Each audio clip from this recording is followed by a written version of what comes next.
My favorite scene in all of Chainsaw Man has to be in chapter 84, where Makima revealed to Kishibe the truth behind Pochita's powers, that he can erase concepts from reality and memory by eating the devils that represent these ideas.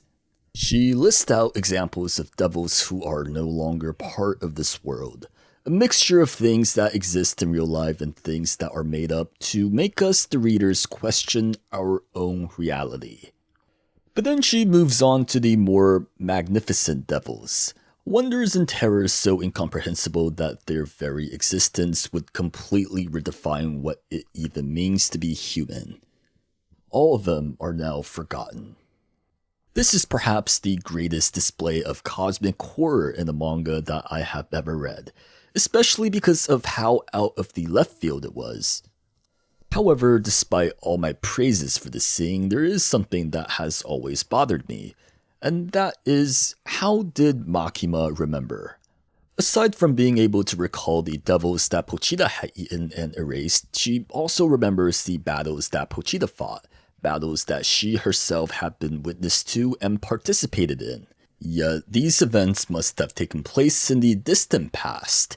Some of the weapon devils that were present in Pochita's final battle have since bonded themselves to humans, for decades and possibly even centuries. And when Kishibe brought Nayuta to Denji, he implied that Makima had been raised by the public safety sector since she was young to be used as government asset.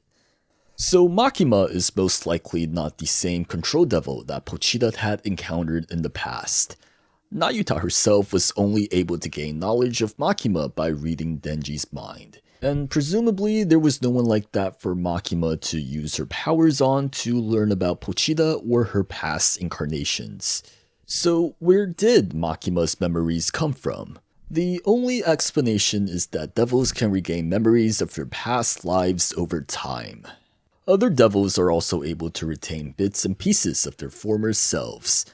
Angel said that he and the devils he had spoken to remember dying to the sound of a chainsaw, and Beam kept his love for Chainsaw Man and had knowledge that he shouldn't have access to in this life, like knowing about the gun and bomb devils partnership. So perhaps the longer a devil lives, the more vividly they can recall their former identities. And perhaps Nayuta would have remembered who she used to be had she lived long enough.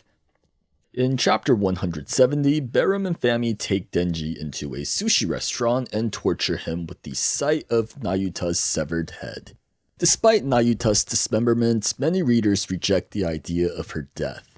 They look for any sign that would suggest otherwise, like the lack of moles on her face to claim that the head was a fake. This was corrected in the volume release, by the way. Fans were confused and upset, and understandably so. Denji and Nayuta's relationship was supposed to be the backbone of part 2, yet this dynamic was barely explored. In fact, we saw very little of Nayuta in general.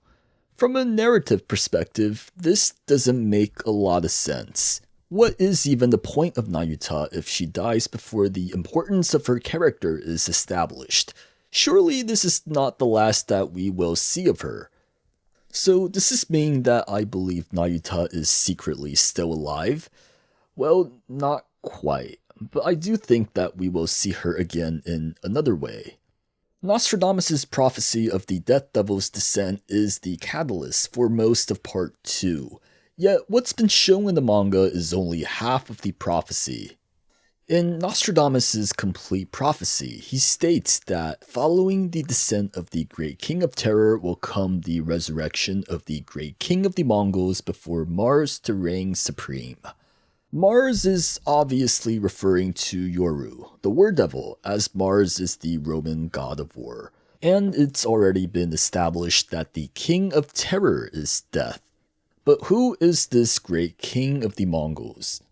In Japanese translations of biblical texts, the horseman that represents conquest is called Shihai, which means domination or control, and is what the control devil is named after. In the most recent chapter, Yoru suggested that the next incarnation of the control devil will come with the arrival of death. This would fulfill the King of the Mongols part of the prophecy, as the Horseman of Conquest is titled after one of history's greatest conquerors in Genghis Khan, and will be resurrected by the Great King of Terror or the Death Devil's descent. And this would make Nostradamus' prophecy of the end of the world fit nicely, as all three figures in the poem are each represented by a horseman of the apocalypse. Thanks to some viewers of my last video for pointing this out. So what form will the next Control Devil take? The answer to that may lie in one of Author Fujimoto's previous works. Nayuta is a reimagining of a character in Fujimoto's one-shot Yogen no Nayuta, or Nayuta of the Prophecy.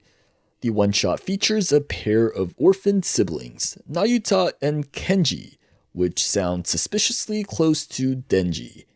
Nayuta, born in a world of magic, was prophesied to one day destroy the world, and is in turn feared and demonized by society. The Nayuta in Chainsaw Man retains her name and most aspects of her design, aside from the horns, but could not be more different in personality. Nayuta from the one-shot has trouble communicating with others. She can only speak in dark, violent words even though they might not reflect her intent. She spends her free time mutilating and eating animals, and just has a hard time fitting in. On the other hand, Nayuta in Chainsaw Man speaks her mind freely and unapologetically. She has friends in school, she talks to Denji as an equal, and is even able to banter with him. Despite that, echoes of similarities remain. Both Nayutas love ice cream, and both Nayutas value the lives of their brothers above all others. As far as I know, this is the only time that Fujimoto has ever reused one of his previous characters this explicitly. But Fujimoto often likes to include elements of his previous works into his current stories, as we just went over. And another one of his stories that show an older brother-younger sister relationship is his last serialization, Fire Punch. In Fire Punch, Agni, the protagonist, finds a woman that looks physically identical to his own deceased sister. The woman had lost her memories, so Agni tricks her into thinking that they are siblings. Agni spends the next decade with her, living out the complex and questionable possibilities and fantasies that he never got to with his own sister. So maybe Denji will find the next Control Devil and raise her again. Only this time with the intention of molding her back into being the Nayuta he knew, the Nayuta he loved. Power once told Denji to find the next version of the Blood Devil and turn them into power again, and perhaps she was being more literal than we realized. It is said that devils with more human-like qualities in appearance are more friendly towards humans. And since Nayuta was killed by a mob of civilians, the next Control Devil's tolerance for humanity may be reduced, resulting in her having a more devil-like appearance, with horns akin to the Nayuta in the one-shot. However, Denji will have to face a different kind of moral dilemma. In time, the newest Control Devil will likely regain access to memories of her past lives.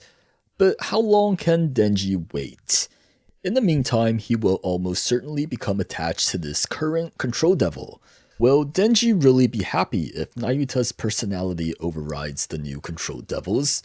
And how will he respond when Makima's memories are resurfaced? Will he still be able to bring himself to love her? Denji will once again struggle over what he really wants, and experience complicated feelings of love, desire, fear, and guilt. If we ever get a part 3, it may revolve entirely around Denji's relationship with the 3 Control Devils. The one-shot Yogen no Nayuta ended with Kenji deciding that instead of treating his sister with fear, he will instead treat her with discipline, as any older brother should. He is committed to understanding her and loving her for who and what she is. And perhaps in part 3 of Chainsaw Man, Denji, like his counterpart, will have to come to terms with accepting and loving not just Nayuta, but all the Control Devils.